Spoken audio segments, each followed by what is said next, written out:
Welcome to the Medicine 101 podcast. I'm your host, Jehanit Sesi, and for this month's episode, I am honored to welcome Dr. Claudia Cotca. Here at the Medicine 101 podcast, our mission is to translate complex scientific and medical information in a clear and transparent way, while also raising awareness about public health disparities, unequal access to care, and broader systematic challenges within healthcare. I'm truly excited for today's conversation and so grateful to have Dr. Kotka joining us to share her insights and experiences. With that being said, let's get into this month's episode.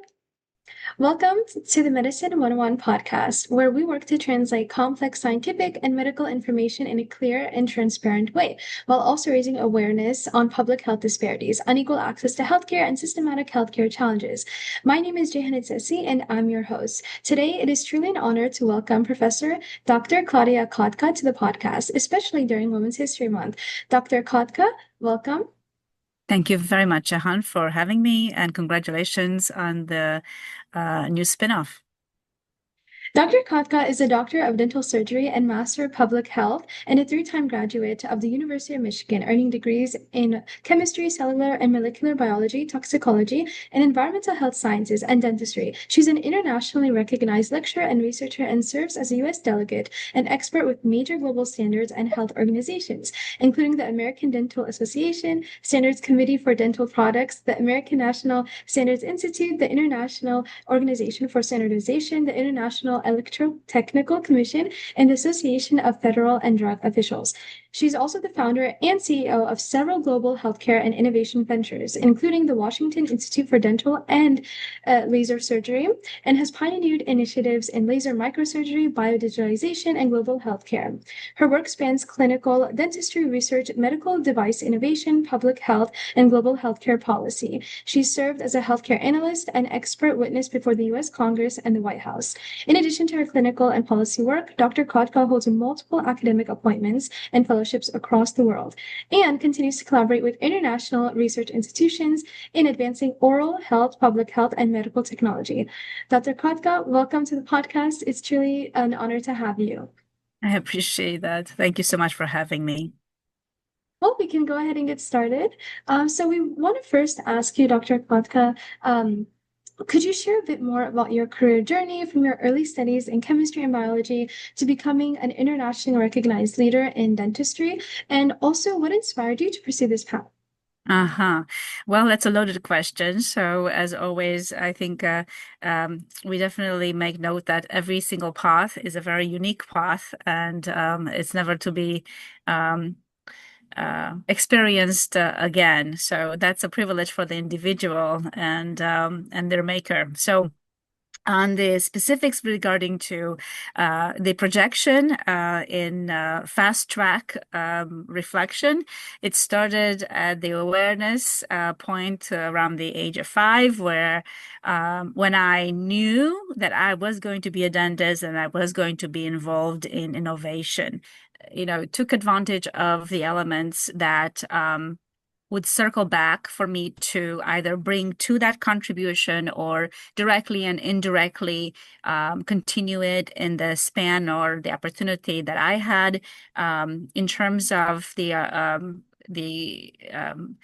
privilege to be at University of Michigan for 10 academic years, really incorporated from the very early stages in chemistry, cellular molecular biology. I took advantage of the honors program. I took advantage to incorporate dentistry within the honors thesis as an undergrad. From the first week on the campus, I marched myself to the hospital dentistry, and I volunteered myself once a week for just to help. And I attended surgeries anywhere in the oral systemic aspects that spurred out of hospital dentistry, and then of course being exposed to the academic library, if you will, the R&D, the laboratories, mathematics, physics, all the STEM sciences, they are so core at the clinical application and the real-time implementation for either diagnostic purposes, but also for very unique synergistic clinical outcome, which is unique, which is not implementable nor, I would say, reproducible by other types of combinatorial algorithms that I think some of the premises of today like to infer. Every time there was an opportunity to help, I said yes, and I think that availability for volunteerism, which I learned at University of Michigan and in the United States of America, um, really gave me the plethora of the matrix to propel and to perpetually work and to perpetually consume the energy that I've been given and the knowledge and the invested attributes and characteristics that are unique to me to contribute. Thank you so much, Dr. Kotka. I mean, you truly had an extraordinary path, and it's wonderful that you were being so involved even as an undergrad, and obviously up until now. Our next question is surrounding Women's History Month and just being a female in a primarily somewhat dominated male field. I mean, dentistry is now very diverse, but recently a study in 2023 was published in the International Dental Journal that reports women now make up 48 to 75% of the dental workforce. When you hear this statistic, what signals to you about representation in STEM fields in general, and what advice would you offer to young individuals who want to be either involved in dentistry or potentially any other field in medicine or STEM? Certainly. I think statistics are useful once you understand the assumptions of what generated that statistic. And so, but it's not a representation in terms of a substitute for the reality of the navigation process. And that means that, as I mentioned before, at our starting conversation, the pathway that any individual has is a unique pathway. There is no system that will prepare you for that. There is no specific algorithm that will even encapsulate a fragment of that pathway, but rather it is a gift to the individual to accumulate the elements that are required that God-given instincts gives that individual. And so it's required knowledge, it's required wisdom, it's required an excellence of logic when the application of facts are involved. And to the experience, I can't say that um, I have not faced hurdles based on a differentiation between male and female profiles. Yes, there are, and we are very different. Females are very different than males, and vice versa, each with their own strengths and weaknesses by homogeneous reflections. However, that is not the entire picture of the contribution, nor the entire picture of the victory or the loss. And so recently, in the last few years, when I say recently, I wrote an article on 360 healthcare, essentially, much like the study that you have mentioned in terms of dentistry, but this was incorporating the entire healthcare sector. And basically, I just referenced to checks and balances and, basically checkmate. What does it take to take the checkmate or to do a checkmate? It takes incredible macro and micro assessment and actions. And the hurdles are there, the obstacles are there for both men and for women, no matter where they come from. And I think they have to be overcome by the premise of what their conclusions, motivate to do. And the conclusion is always reflective of the process, the mechanism by which the conclusion is obtained, meaning the ends don't justify the means. And so, no, I don't want to have, for instance, somebody go easy on me just because I am a female profile in a system. On the contrary, I want to be challenged. Why? Because my legacy, my destiny is very different than, a counterpart, no matter which aisle of the gender they're on. And so I will acknowledge that there are differences in terms of hurdles. Absolutely. They come from faith beliefs, they come from cultural differences, they come from geoposition differences, open versus free markets. I mean, the list goes on and on and on. As an individual, my instinct says I have to focus on the goal. I have to focus on what promulgates that goal to be manifested, and how much am I willing to compromise for it, which is nothing. I'm not willing to compromise for my goal. I want the quality and the quantity that I, projected to sense that it's there for me to fight for, that is there for me to obtain. So I would say, for these nuance of, renderings of allowance for individuals, for women, for instance, opportunity access, I look at the quality, not just the quantity. On the other hand, as well, I can tell you there has been some inconsistencies in terms of the expectations, if you will, when the general consensus was that making accessibility for women to positions didn't mean that women would be helping other women. I've been helped by more men in my, support, I would say, than largely by large ratios of difference as opposed to women. But it doesn't say anything about, in terms of where or why I should or should not attain victory. I think the reality is the medium in which I'm called to generate a particular contribution, a particular assessment, a particular expectation, and the navigation of how I attain those things will reflect, obviously, what I'm made of, where I need to learn, and also at the same time of will what type of conclusion or attribution will I be bringing to the premise. And so in terms of those type of conversations, even though, let's say, I was part of the equation or particular set of circumstances, I always took additional measure to contribute benefit in terms of assessment. So meaning that I didn't really just stick to the goal of what I was after. I did the Good Samaritan thing where, I said, I noticed this and it could be improved in this, or if I could give, five different, let's say, objectives or meet some five objectives, and yet there were other opportunities that would have simultaneously be built into those objectives that I could easily give, and or that I was required to give by Hippocratic oath.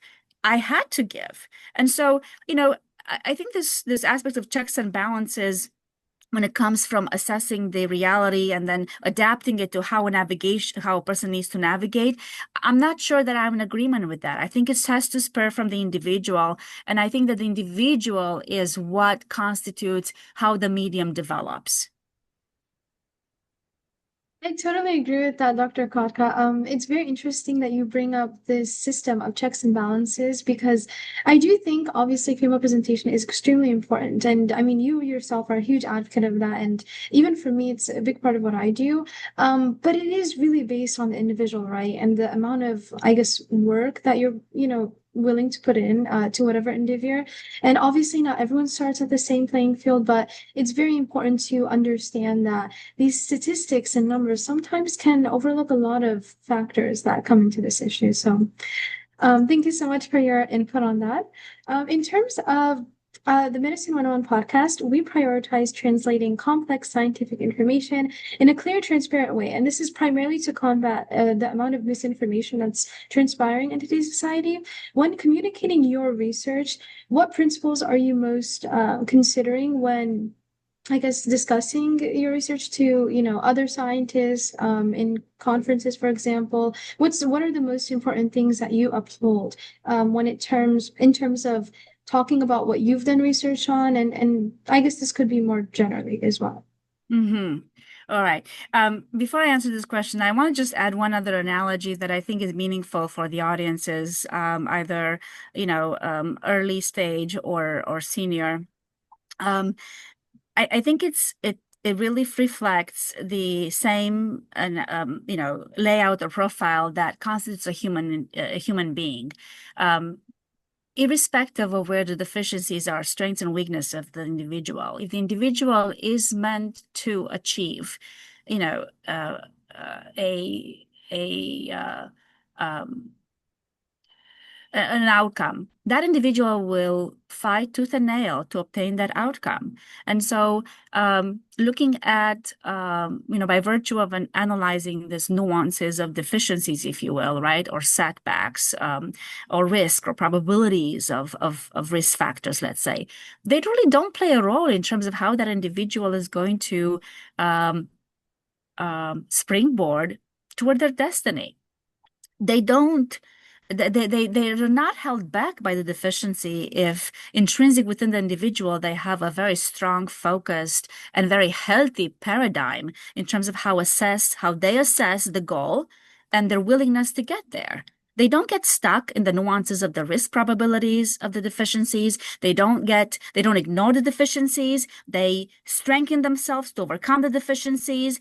The strength points, they reinforce and they contribute to offset and to promulgate a nuance of amplification or radius that further supports. And so, I can really, I think we really have to look back at a very healthy reflection in terms of what is equivalent of observations. A diagnostic rendition of etiologic sequence, meaning cause and effect, is not the same of correlational differential diagnostic. It is just purely not. And therefore, if I'm supposed to be given the best to my patient in that function of time, I have to make a decision. Do I stop at the correlational or do I target on cause and effect, which is which is etiologic diagnosis? And if the etiologic diagnosis and when the etiologic diagnosis is reached, that is when the mechanism of the process is illustrated and acknowledged by the clinician, by the expert, and that renders the infrastructure, if you will, of the therapeutic requirement. And that also brings in the aspect of decreasing the clinical toxicity index, maximizing, therefore, the therapeutic clinical index for that particular patient at that particular time. If the patient and the doctor interact in the same scenario, but 20 minutes later, a day later, 30 days later, 90 days later, all that changes, of course, but the approach is the same. And so when you ask me, and that's what, might I add, that's what makes me an excellent clinician and an excellent surgeon.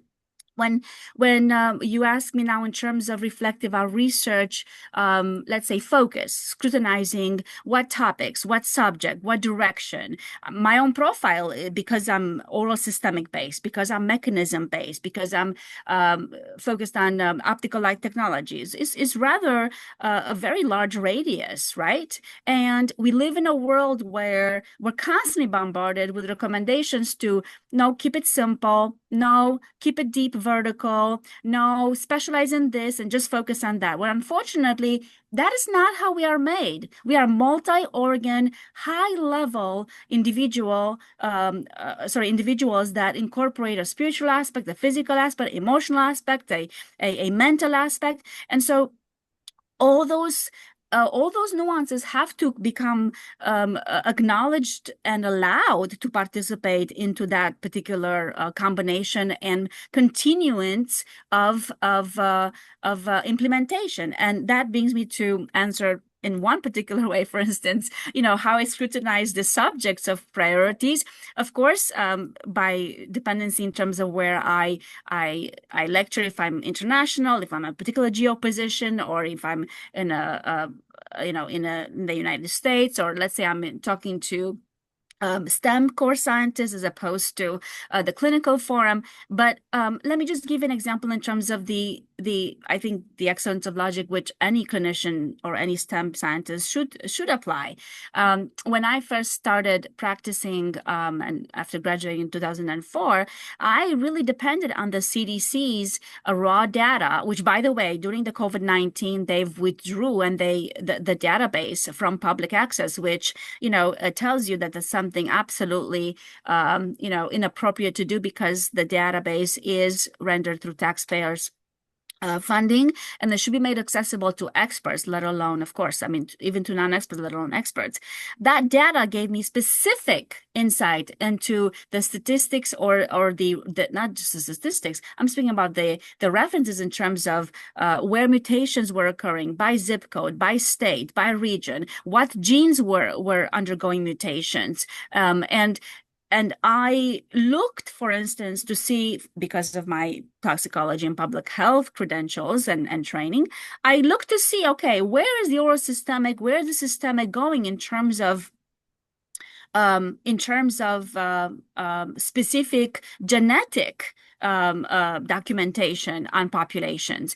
And I noticed that CYP450, which is, a enzyme that is very involved in metabolic breakdown, is really on the rise in terms of mutations. By the same token, there was also an increase in oncogenic mutations. And, I could go into, more detail on this, and I've lectured on this, but my point is that I started to incorporate those, those reportings, right? Just the reporting and the raw data, and to match it to what I was seeing, or to explain, not to explain, to match, but I just paralleled it and incorporated into the clinical data, or the population clinical phenotype data, or let's say the consensus in the craniofacial experts as to where we were focusing on. And that's when I started developing oral systemic protocols, because I saw there was a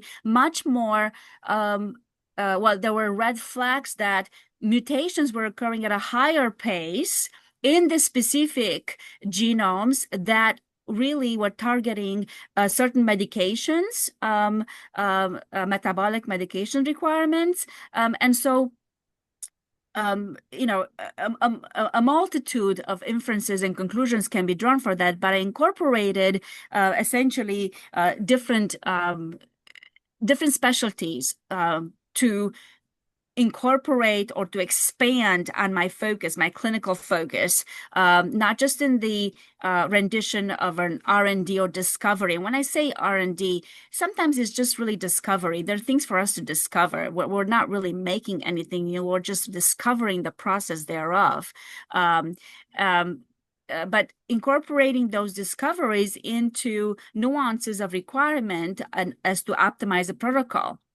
And that's really where, for instance, oral systemic advanced clinical protocols collection, became much more, became enlarged, became well more differentiated. Having, for instance, and I'll leave you with this because we could go on and on about a variety of different examples on this. But as a toxicologist, there are only about 9,000 or so of us in the United States. I'm one of them. And only really clinical toxicology, toxicology is really applied more in the clinical trials model, if you will. It's really not incorporated, with the exception of infectious diseases or a lethal, poisonous, obviously, a poison type of exposure, but it's not really incorporated in anything else in medicine, and it should be. And I already made a reference to it in my earlier reference of explanation, that toxicity index within a protocol is always there. It's just we don't qualify it or quantify it as clinicians. One protocol is going to outmaneuver another protocol for a particular clinical outcome. For instance, aphthous ulcers, as opposed to herpetic ulcer with optical light technologies or medications per mouth, is going to differ, invoke a different event. By the same notion, let's say a CO2 optical light technology protocol on a herpetic lesion is going to instigate a different clinical outcome with a less therapeutic index than, for instance, a diode non-initiated tip on a herpetic lesion that will actually render a lesser occurrence, whereas the CO2 laser technique in a particular configuration, particular parameters will not. And so, this is where we have to, as clinicians, I am forced, required to stay in touch with STEM, just like I was initially trained. And you know, it's a perpetual cross check, a perpetual build up, a perpetual conversation, to challenge the propositions. But at the same time, it always comes back to, and I'm privileged in this regard because I have a license to practice um, dentistry and surgery. And it always comes back to in terms of what's best for the patient and the clinical outcome. And that is not necessarily what managed care, clinical outcomes, renditions of assessments from a data management program renders. That's a business model as opposed to, the clinical Hippocratic Oath driven model. That's very interesting to hear, especially when you were talking about, like, yeah, I believe in the beginning of your career, once you graduated, you were making your own protocols. I think that just goes to show like how much initiative you had to just be an expert in dentistry. And I mean, you also are a toxicologist and do surgery, so I mean, you're very well versed in the field. But yeah, thank you so much, Dr. Kotka, for answering that question. So that was all we had in terms of questions to understand more about your career and just again how successful you've become as a woman in STEM. But we wanted to thank you for joining the Medicine 101 podcast. It's truly an honor to speak with a leading pioneer in again dentistry, research, public health. I mean, I could go on and on with a list of accomplishments you have. And you really are inspiration towards the next generation of students. We will list your social media platforms if that's okay in the chat. I mean, in the social media area where you can find them. Yes. And if you want to connect further, feel free to do that. But yeah, thank you so much for tuning in to our Medicine 101 podcast listeners. And Dr. Kotka, do you have any final words or things you want to give? Yes, actually, I like to encourage every single individual in STEM and clinical sciences to take their opportunities and privilege exceptionally seriously. It is something that's very unique. Healthcare sector commodity is a very, very unique commodity. No other commodity is like it. It requires the respect and the acknowledgement of putting somebody else's interest before your own. Think about that. It requires the clinician's acknowledgement that their own interests come secondary to the patient. And that is something where I would say the only other sector in the entire civilizations, span of civilization is really priesthood. Those are the only ones that really take, to heart, the contribution they have in conversation. But at the same time, the STEM scientists, meaning doctoral level, specialty grade scientists, really have a compelling, I think, indirect responsibility as to how they choose that navigation. And as our audience here appears to be in the early stages of their not just career, but perhaps academic studies, etc. My recommendation is to learn as much as you can in function of time. Time is the most valuable thing you have. Do not limit yourself to one particular vertical. Take advantage of the university library, take advantage of the different schools under the umbrella of the university, take advantage of the all the STEM disciplines and speak with doctorate level engaged students as graduate students as well as the professors. And one thing I remember from University of Michigan, albeit it was a very extensive and welcoming platform, but it required from me to come and knock on the door for somebody, to engage with me. And so I've never forgotten that. And I think that it's something that you can do as well, no matter what academic access you have. And, there is a proverb that for those who have given, much will be expected, and responsibility comes with privilege. So I encourage you to challenge yourself and never quit. Thank you so much, Dr. Kotka. We really do appreciate that advice. I feel like in this world, it's so easy to be overwhelmed by the amount of resources we have. And yes, as I mentioned earlier, not everyone starts at the same playing field, but in the end of the day, it's you that's going to put in the work. And here at the podcast in Medicine 101, we very much encourage that, for hard work. And like you exactly just said, you'll see the results. And obviously, time is gold, is what I like to say. So thank you so much, Dr. Kokta. We really appreciate it. Thank you so much, Medicine on podcast listeners, for tuning in to this month's episode, particularly as it is Women's History Month, and we look forward to seeing you at the next episode.